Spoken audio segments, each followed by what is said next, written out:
d'essayer de caler ou de coller les choix qui sont les choix de gestion que vous allez nous demander de prendre avec vous au mieux de vos intérêts sur le long terme, moyen-long terme.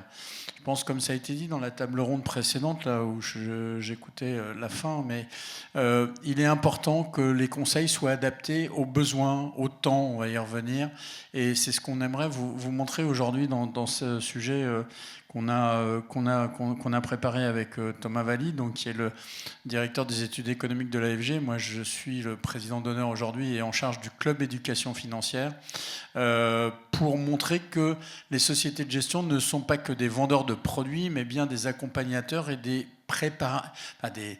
structures qui préparent ou qui présentent au mieux ce que les clients, qui vont être les clients de nos membres, qui vont être le client de certains autres intervenants, comme ce qu'on appelle le monde des CGPCIF, des réseaux bancaires, des courtiers d'assurance, enfin tous ces réseaux-là qui travaillent avec nous vont devoir mettre en avant pour que leurs clients, ce qui est vous, ce qui est les gens que vous côtoyez, c'est la population en général, sur l'épargne importante, ça a été montré tout à l'heure. Alors il y a de l'épargne immobilière, c'est les crédits qui étaient dans un des graphiques de la table ronde précédente, puis il y a de l'épargne financière, et l'épargne financière, elle va du livret A, très célèbre ici, puisque comme vous le savez, c'est la Banque de France qui fixe son taux, même si c'est géré par la Caisse des dépôts et consignations, mais donc un livret A qui est passé de 3% à 2,40 par exemple en début mars dernier, mais on a également des produits financiers qui ont été créés il y a peu de temps sur ce qu'on appelle l'épargne retraite, donc le plan d'épargne retraite qui correspondait à des sujets de... Alors, on lâche le mot en ce moment, c'est un sujet politique un peu chaud, mais de capitalisation, comme on dit, en plus de la répartition. Mais je crois qu'il est important que les gens aient cette notion du long terme. Mais qui dit long terme dit aussi prise en considération que l'épargne doit se faire assez vite, assez jeune, assez tôt, et pas attendre d'être...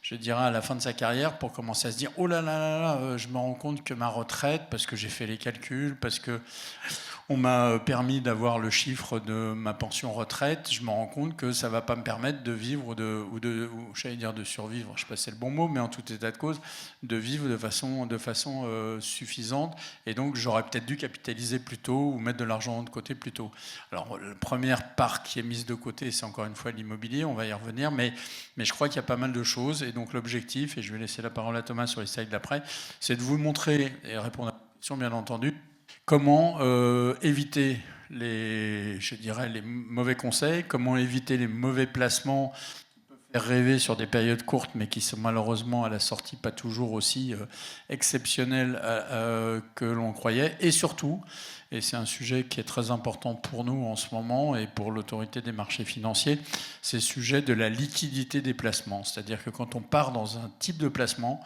on peut avoir malheureusement un problème qui n'est pas celui du rendement, qui n'est pas celui du placement lui-même, mais qui est celui de « Ah, je croyais que je pouvais en sortir à tout moment ».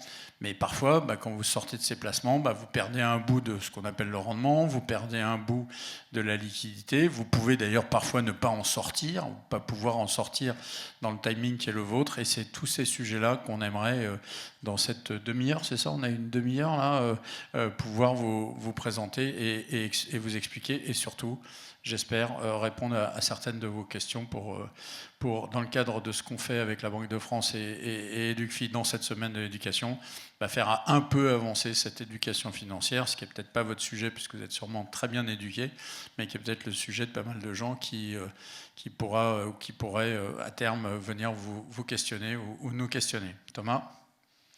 Oui, donc 3 guides que vous pouvez retrouver en bas sur le stand de l'AFG, que vous pouvez trouver aussi sur le site de l'AFG, donc Association française de gestion financière. 3 guides pédagogiques avec de l'apport de connaissances et surtout de comportement pour éviter les pièges, c'est le titre de la conférence. Et donc, quand on investit sur le moyen long terme, il y a des bons comportements à avoir pour optimiser ses placements et éviter de faire des erreurs. Donc la suite de la présentation se base beaucoup sur le contenu de ces guides. Vous verrez, on a des messages assez simples mais qui permettent d'éviter les erreurs. La première raison de pourquoi investir et pourquoi investir à moyen long terme, c'est pour éviter la perte de pouvoir d'achat qui est due à l'inflation. Donc là, c'est un exemple tout simple. Vous avez 1 000 € en début de période. Vous n'investissez pas, vous le laissez placer. En fin de période, vous avez 1 000 € au bout de 20 ans en nominal. Alors si c'est à 0,2, ça vous fait 1 041. Avec 2% d'inflation, vous avez 700. Donc vous avez perdu 300 € de pouvoir d'achat.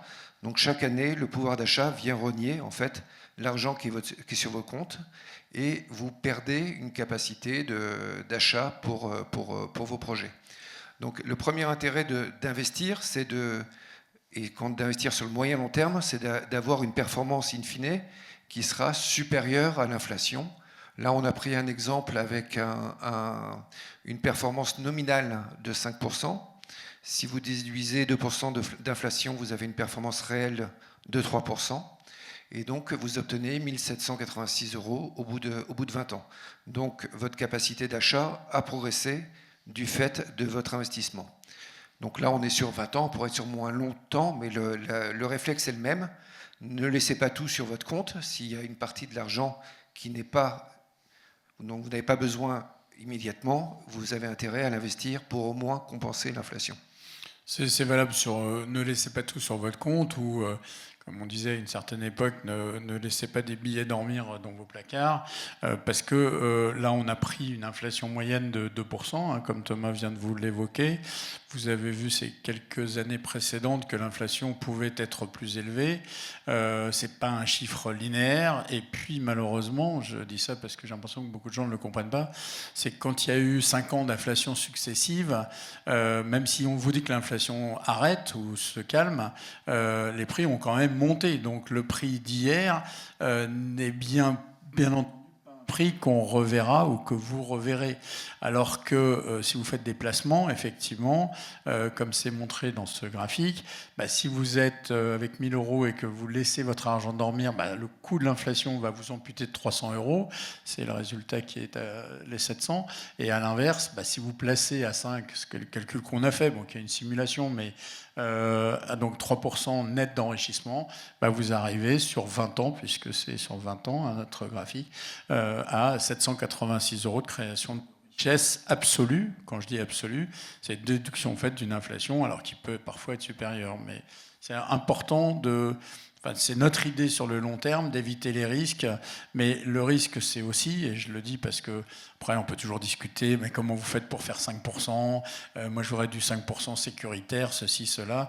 Effectivement, si on prenait que le livret A à 2,40, puisque c'est son taux actuel, 2% moins 2,40 moins 2% égale 0,40, et là vous auriez un chiffre, c'est un peu ce qu'on vous a mis indirectement. Là on est à 0,2, mais on aurait pu faire le même calcul avec 0,40, ça n'aurait pas fait beaucoup plus. On est à 1041 ou 1100, disons, si on augmentait un petit peu les chiffres. Donc, avant d'investir, il y a plusieurs questions à se poser. La première, c'est pourquoi faire. Et donc, il y a 3 temporalités qui sont différentes. L'épargne de précaution, c'est évidemment la première étape la plus importante. L'épargne de projet et l'épargne de revenus, de capital futur, notamment pour la retraite. Donc là, on est à des horizons de temps différents. Et en fonction de ces horizons de temps différents, on va pouvoir investir ou non dans certaines valeurs, dans certains titres, dans certains actifs, plus ou moins volatiles. Donc la première question, c'est pourquoi est-ce que j'aurais besoin de mon épargne, ou est-ce que je peux l'investir sur 5 ans sans y toucher, ou sur 10 ans sans y toucher? Parce que si vous investissez sur des produits qui sont très volatiles, avec un horizon de 5 ans, mais que vous changez d'avis au bout de 3 mois, vous risquez d'avoir une perte qui peut arriver sur un produit volatile. Donc, décomposez vos objectifs entre l'épargne de précaution, une épargne à moyen terme et une épargne à long terme, et définissez un montant à atteindre. Parce que ça va définir à quel rythme vous allez investir régulièrement, sur quel type de placement vous allez être. Et ça vous donne quelque chose de concret en vous disant, dans 5 ans, j'ai besoin de temps, et quel process je mets en place pour accéder à ce montant dans 5 ans.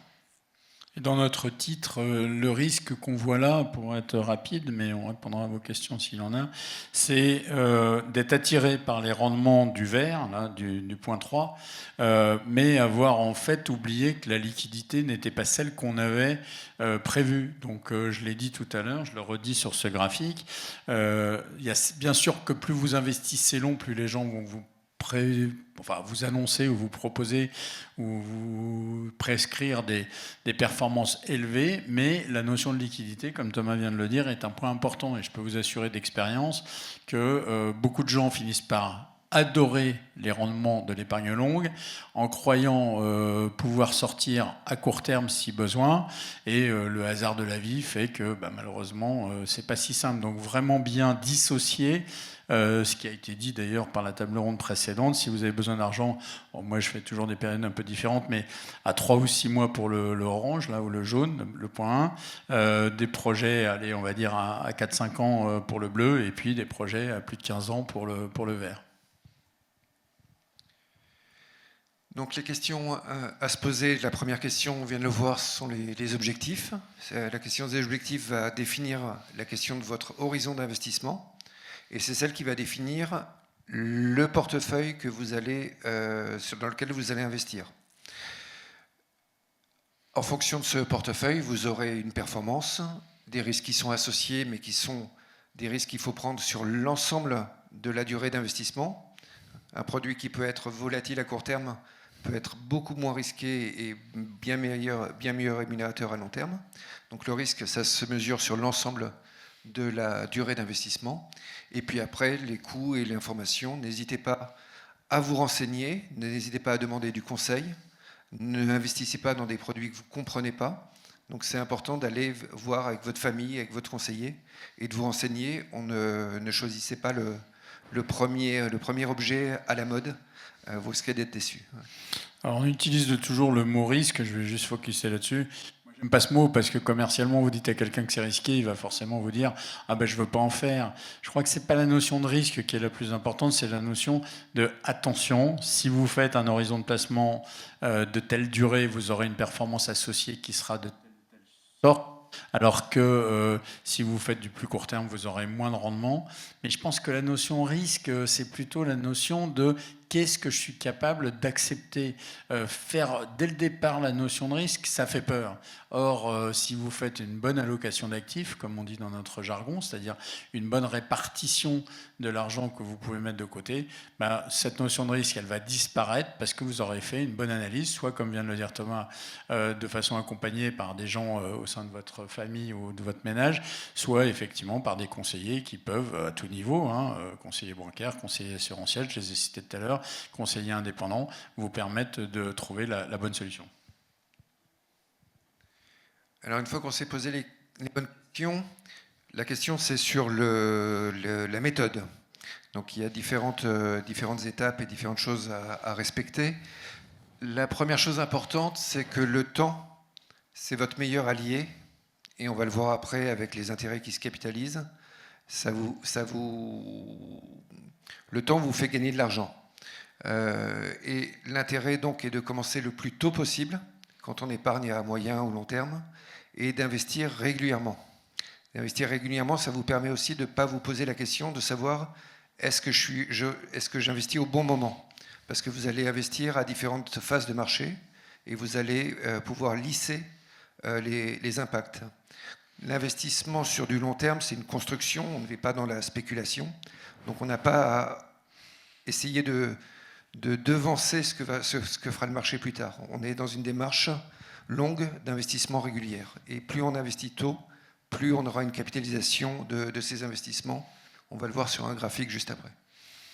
Non, pas de commentaires complémentaires. Les mots importants, c'est commencer tôt, je l'ai dit tout à l'heure, parce que plus vous commencez tôt, plus vous avez une durée potentielle. Je rappelle que la moyenne d'âge pour les hommes est inférieure à celle des femmes, mais enfin on est tous aux alentours de 80 ans. Et donc, plus vous commencez tôt, plus le capital sera important. Et je vous donne un chiffre quand même. Aujourd'hui, dans l'épargne retraite, donc dans ce qu'on appelle le plan d'épargne retraite, post-loi Pacte, les gens investissent aux alentours de 52-53 ans, alors qu'on part à la retraite. Alors visiblement, tout le monde se bat sur le chiffre, mais enfin, peu importe, 62, 64, 66 ou je ne sais combien dans quelques temps. Mais plus vous aurez commencé tôt, plus vous pouvez mettre peu au profit d'une capitalisation, on va y venir juste après, qui, si elle est longue, vous permettra d'avoir à la sortie des gros moyens. Donc, l'exemple qu'on a là, 2 personnes, Anne et David. Donc Anne commence à investir à 25 ans. Elle investit 1 000 euros par an pendant 10 ans. Donc elle a investi au total 10 000 euros. Vous voyez, c'est la courbe jaune. Et son investissement dure jusqu'à 65 ans. Donc sur les 10 premières années, c'est ses investissements plus les intérêts de ses investissements. Et au bout de 10 ans, il n'y a plus que les intérêts de l'investissement qui jouent. On est encore sur le même exemple que tout à l'heure, 5% de performance, moins 2% d'inflation, donc en 3% en réel de performance. Et David, qui commence lui plus tard, il commence à 40 ans, et il investit 1 000 euros aussi par an, mais pendant 20 ans. Donc lui, à 60 ans, il aura investi 20 000 euros, et il laisse là aussi courir son investissement sur 65 ans. Donc pendant les 20 premières années, c'est ses investissements annuels de 1 000 euros, plus les intérêts. Et sur les 5 dernières années, ce sont que les intérêts qui font grossir le capital. Ce qu'on voulait montrer, c'est que le fait pour Anne d'avoir commencé beaucoup plus tôt, elle a investi 10 000 euros, donc moitié moins que David, et elle a un capital à la fin qui est supérieur à celui de David. Donc les intérêts ont fait grossir fortement son capital. En commençant tôt, elle a pu accumuler les capitals qui se rajoutent au capital à chaque fois, chaque année. C'est cumulatif. Alors, ce que disent tous les gens de 25 ans, c'est qu'à 25 ans, quand ils commencent à travailler, entre le loyer, la bouffe, je ne sais quoi d'autre, ils n'ont pas 1 000 euros par an, même si cette somme peut paraître modeste, mais enfin, ça reste un chiffre important. À mettre, c'est vrai, on est d'accord, mais c'est là où je pense que l'éducation financière doit jouer son rôle et que la projection long terme, comme Thomas vient de vous le montrer, bah, pour un effort qui peut paraître énorme, 1 000 euros par an quand vous démarrez dans la vie active, alors tout le monde ne démarre pas dans la vie active à 25 ans, il y a des gens qui démarrent beaucoup plus tôt dans certains métiers, mais c'est sûr que pour la moitié de la somme investi, 10 000 versus, enfin, comparé à 20 000, bah, vous avez un résultat qui est supérieur, comme on vous le montre là. Donc je pense que c'est très important de se rappeler de ça, parce que ce que vous avez bien compris sur ce graphique, enfin, s'il n'est pas clair, on le corrigera, mais c'est que vous êtes dans une situation où, à partir du moment où vous avez déposé pendant 10 ans, là, ce qui concerne Anne, ou pendant 20 ans, en ce qui concerne David, vous ne remettez pas d'argent. C'est l'argent qui travaille tout seul, si je peux m'exprimer ainsi. Donc le premier conseil, c'est de commencer à investir tôt, d'investir régulièrement et même de petits montants. Vous pourrez investir, là on a pris 1 000 euros par an, qui est une même somme, mais ça peut être une somme qui progresse en fonction aussi évidemment de vos revenus. Le deuxième conseil, c'est de diversifier. On va le voir dans un graphique là aussi après. La diversification, c'est quoi ? C'est comprendre que tous les actifs, tous les produits n'évoluent pas de la même manière. Donc vous pouvez avoir une diversification qui peut être géographique, qui peut être sectorielle, qui peut être entre différents actifs, des actions, des obligations ou autres, et tous ne réagissent pas de la même manière à des impacts de marché. Alors vas-y, mets le graphique d'après, parce que le maître du temps nous dit qu'on est arrivé à une date trop avancée. Donc le graphique d'après, vous avez un certain nombre d'actifs. Si vous ne diversifiez pas, donc vous devez choisir un actif. Vous voyez qu'à la fin, il y en a qui sont négatifs, d'autres positifs. En diversifiant, vous cumulez quelque part l'ensemble des performances et des risques de l'ensemble de ces actifs, et vous avez une performance moyenne, qui est la performance qui va tendre vers la performance d'un marché ou de votre allocation, et qui sera positif si on pense que la croissance va continuer. Vas-y, la deuxième mètre du temps est arrivée, donc il faut qu'on aille vite. Pas de performance sans risque. Là, on revient sur la question de l'horizon de placement. Plus votre horizon va être long, plus vous pourrez mettre des produits, des actifs qui sont volatiles, donc qui bougent en termes de prix fortement, mais qui vont vous assurer à terme une performance qui sera meilleure. Donc pas de performance dans risque. Encore une fois, l'allocation doit se comprendre sur l'ensemble de l'horizon d'investissement. Ne jugez pas un actif sur 1 an si vous investissez sur 10 ans. C'est sur l'ensemble que vous devez, et on va avoir un graphique qui va le montrer, sur lequel vous devez juger le risque ou la sensibilité de votre actif. Et ça vous évitera aussi en investissement régulièrement de paniquer lorsqu'il y a des chutes de marché. Vous êtes investi sur le long terme. Sur les 15 dernières années, il y a eu plusieurs chutes de marché, 2011, 2018, 2022. La performance des actions est largement positive. Donc sur le long terme, vous êtes gagnant. C'est un point important. J'ai obtenu, avec le soutien de la Banque de France d'ailleurs et l'AMF, le fait que toutes vos télévisions d'information arrêtent de mettre le cours du CAC 40 en permanence en bas de l'écran à droite. C'était pas simple au début pour ceux qui regardaient les chaînes d'infos. Vous aviez le CAC 40 et donc ça vous stressait. Si je vous annonce toutes les 3 minutes... alors j'en parle en connaissance de cause, que vous avez pris 100 grammes ou 200 grammes, vous allez vous dire que c'est dangereux. Mais le cours de bourse, c'est un peu pareil. On a supprimé cette annonce automatique et je pense que c'est une bonne nouvelle par rapport à ce que dit Thomas. Si vous êtes investi à long terme, ne regardez pas les cours de bourse tous les jours. Stressé, et ça ne sert à rien parce que de toute façon, ce n'est pas votre vision. Au contraire, vous avez une vision longue. Donc ce graphique vient d'une publication de l'AMF, l'Autorité des marchés financiers. Ça a été calculé sur la période 1950-2022, donc un horizon, une période de temps très large. Et ce qui est regardé, c'est l'investissement des actions, dividendes réinvestis, sur plusieurs périodes. Donc vous voyez, sur 1 an, vous pouvez perdre 40% ou vous pouvez gagner 60%. Donc là, c'est vraiment la loterie. Plus vous avancez dans le temps, plus votre probabilité de perte diminue. Et plus votre espérance moyenne va tendre vers l'espérance du rendement des actions. Et donc, au bout de 10-15 ans, vous avez une performance positive, quelle que soit l'entrée que vous avez faite sur le marché. Donc, l'intérêt de ce graphique, c'est de voir que sur une période longue, un actif qui peut être très volatile à court terme a une performance qui est très positive à long terme par rapport à des actifs moins risqués. Et le risque ou la probabilité de perte diminue fortement. Et au bout de 15 ans, 20 ans sur les actions, la probabilité de perte tombe à zéro.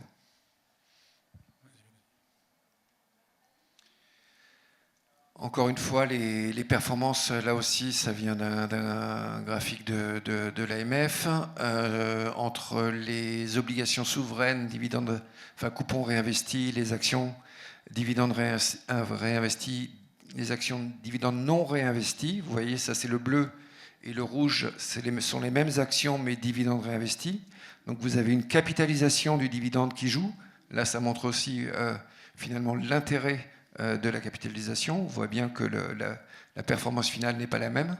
Et puis le livret A. Donc le livret A, c'est un produit qui est important pour l'épargne de précaution. Ça vous couvre sur l'inflation à long terme, à court terme, mais ça ne vous apporte pas une performance supérieure à celle-ci. Si vous voulez une performance supérieure à l'inflation, vous avez un horizon d'investissement, enfin une stratégie d'investissement avec un horizon plus long, et là vous pouvez construire votre portefeuille entre les actions et les obligations. Voilà, donc en conclusion, équilibrer votre budget et formuler bien vos besoins. N'hésitez pas à poser des questions. Investissez tout le plus tôt possible. Encore une fois, on en a parlé.